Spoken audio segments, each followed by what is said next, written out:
اہل کفر کی طرف سے اور مستشرقین طرف سے اعتراض یہ ہے کہ جانور کو ذبح کر کے کھانا یہ بہت بڑا ظلم ہے، تم اپنی زبان کے چسکے کے لیے جانور کو ذبح کرتے ہو اور کھا لیتے ہو۔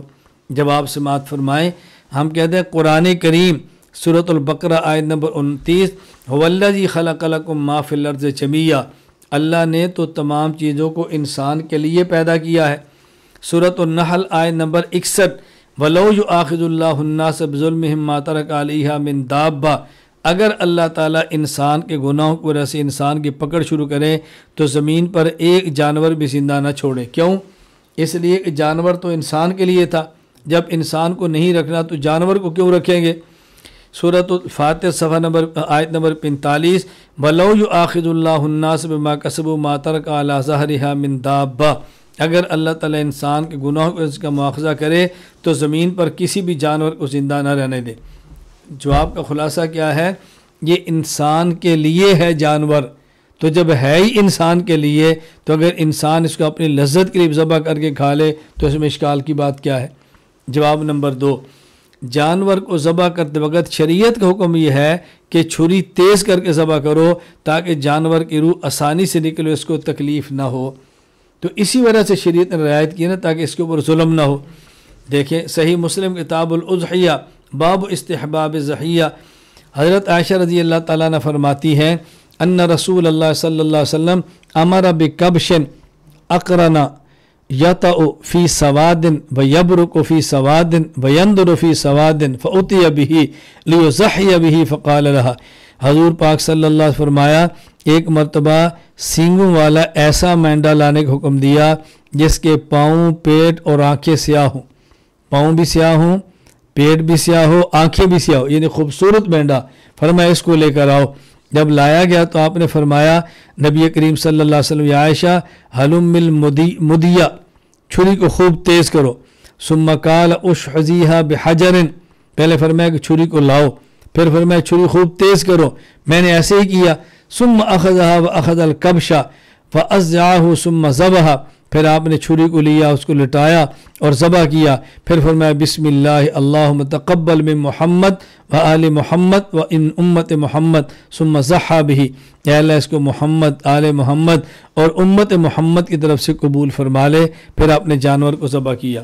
جواب نمبر 3، دیکھیں جانور کو ذبح کرتے وقت حکم ہے کہ اللہ کا نام لو، جب جانور پر اللہ کا نام لیں تو وہ خوشی میں جانور اپنی جان کو دیتا ہے جس کی تکلیف وہ محسوس نہیں کرتا۔ یہ بات سمجھ لیں، یہ بالکل ایسے ہی ہے جیسے سنن نسی باب ما یجد الشہید من العلم کے اندر حدیث موجود ہے۔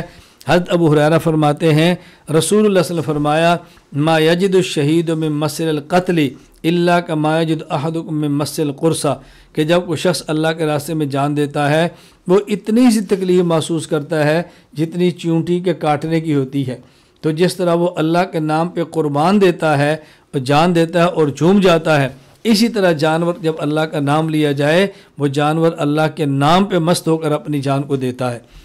اب آپ کے ذہن میں اشکال ضرور آئے گا، اگر تکلیف نہیں ہوتی تو جانور دوڑتا کیوں ہے، درد نہیں ہوتی تو دوڑتا کیوں ہے؟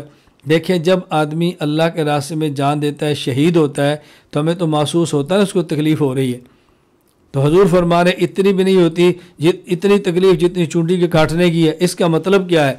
دیکھیں ایک ہے شہید ہونے والے کو زخموں کی تکلیف، یہ الگ ہے، ایک ہے شہید ہونے والے کو روح کے نکلنے کی تکلیف، یہ الگ ہے۔ اس کو قتل کی تکلیف ہونا یہ الگ بات ہے، اور روح نکلنے کی تکلیف ہونا یہ الگ بات ہے۔ تو اس کو روح کے نکلنے کی ایسے ہی تکلیف محسوس ہوتی ہے کہ جس طرح آدمی کو ایک چونٹی کی تکلیف کاٹنے کی ہوتی ہے۔ میں اس پر بھی ایک بات کہتا ہوں، بھائی چونٹی بھی کاٹے تو بس اوقات اتنی شدید کاٹتی ہے کہ آدمی کی چیخیں نکل جاتی ہے، تو پھر کیا معنی کہ چونٹی کاٹنے کی تکلیف ہے؟ میں عرض کرتا ہوں کہ اس کو بھی شاید کوئی دیہات کے لوگ اچھی طرح سمجھیں، ممکن ہے شہری زندگی والے اس کو بھی نہ سمجھ سکیں۔ ایک ہوتا ہے چونٹی کا کاٹنا، اور بسا اوقات انسان محبت میں چونٹی سے کٹواتا ہے۔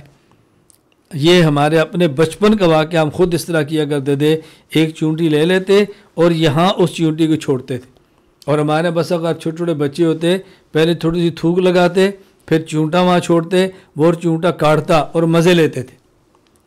اب دیکھیں دیکھنے والا سمجھتا تکلیف ہو رہی ہے اور ہم بچوں کا وہ کھیل بنا ہوتا تھا۔ تو رسول اکرم صلی اللہ علیہ وسلم کی کسی بھی حدیث پاک کو سمجھنے کے لیے پوری معاشرتی سوسائٹی اور ماحول اور عرف سامنے ہو تو پھر اللہ کے نبی کا پورا کلام سمجھ آتا ہے۔ تو شہید اللہ کے راستے میں کٹتا ہے، اس کو کٹنے کی تکلیف تو کچھ ہوگی، لیکن اس کٹنے سے جو روح کے نکلنے کی تکلیف ہوتی ہے اللہ اس تکلیف سے اس کو آزاد فرما دیتے ہیں۔ اسی طرح یہ جانور جب اللہ کے نام پہ ذبح ہوتا ہے تو چھری چلنے کی کچھ تکلیف تو ہوگی، لیکن اللہ کا نام لینے کی وجہ سے روح اتنی آسانی سے نکلتی ہے کہ اس کو روح کے نکلنے کی تکلیف محسوس نہیں ہوتی۔ اب روح کے نکلنے کی تکلیف کیا ہے؟ وہ تو ایک روحانی امر ہے، مرنے سے پہلے بندے کو سمجھ نہیں آتا۔ اور رسول اکرم صلی اللہ علیہ وسلم کی حدیث آپ سنیں تو پھر سمجھ آئے کہ روح کو نکلنے کی تکلیف ہوتی کتنی ہے، اور اس وقت پیاس کتنی شدت سے لگتی ہے۔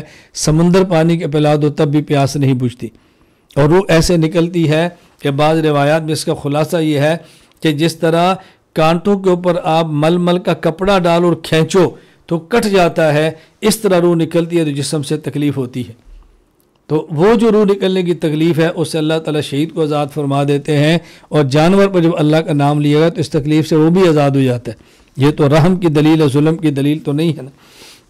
اچھا، ایک اعتراض حکیم الامت حضرت تھانوی رحمہ اللہ کے اوپر ہے، اشرف الجواب حصہ اول میں ہے کہ سوال کیا ہے؟ دوسری قوموں کے شبہ ہے کہ یہ لوگ بڑے سنگ دل ہوتے ہیں۔ حضرت تھانوی نے اس شبہ کو جواب دیا کہ کہتے تم جانور کو ذبح کرتے ہو تو تم ظالم ہو۔ فرمایا دوسری قوموں کو یہ شبہ کہ یہ لوگ بڑے سنگ دل ہوتے ہیں کہ انہی جانوروں کے گلے پر چھری پھیرتے ہوئے ذرا بھی رحم نہیں آتا، محض ناواقفی یا تعنت سرکشی زیادتی سے پیدا ہونے والی ہے۔ مگر عجیب بات یہ ہے کہ یہ شبہ اور اعتراض فقط گائے کی قربانی کے متعلق ہے، چوہے، بکری، مرغی، کبوتر کے متعلق نہیں۔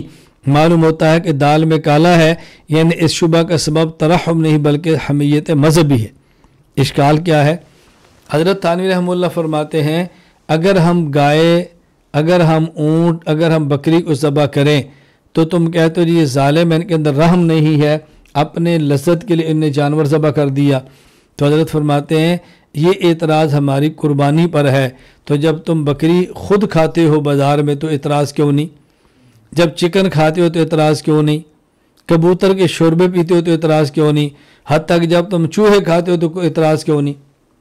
تو لوگ کہتے ہیں حکیم الامت تھانوی رحمۃ اللہ علیہ چوہے کے کھانے کے قائل تھے۔ بے حضرت تھانوی چوہے کے کھانے کو قائل نہیں، یہ مخالف کو کہہ رہے ہیں کہ ہم اگر قربانی کے اندر جانور ذبح کریں، اونٹ، گائے یا بکری، تمہیں اعتراض ہے، اور جب تم خود چوہے کھاتے تمہیں اس وقت رحم کیوں نظر نہیں آتا؟ تو اگر رحم ہی بنیاد ہوتا ہے اعتراض کی تو پھر یہ لوگ چوہے کھانے چھوڑ دیتے، یہ لوگ کبوتر کھانے چھوڑ دیتے۔ تو معلوم ہوتا ہے کہ رحم بنیاد نہیں ہے بلکہ صرف اپنے مذہب کی غیرت کی وجہ سے اعتراض کرتے ہیں۔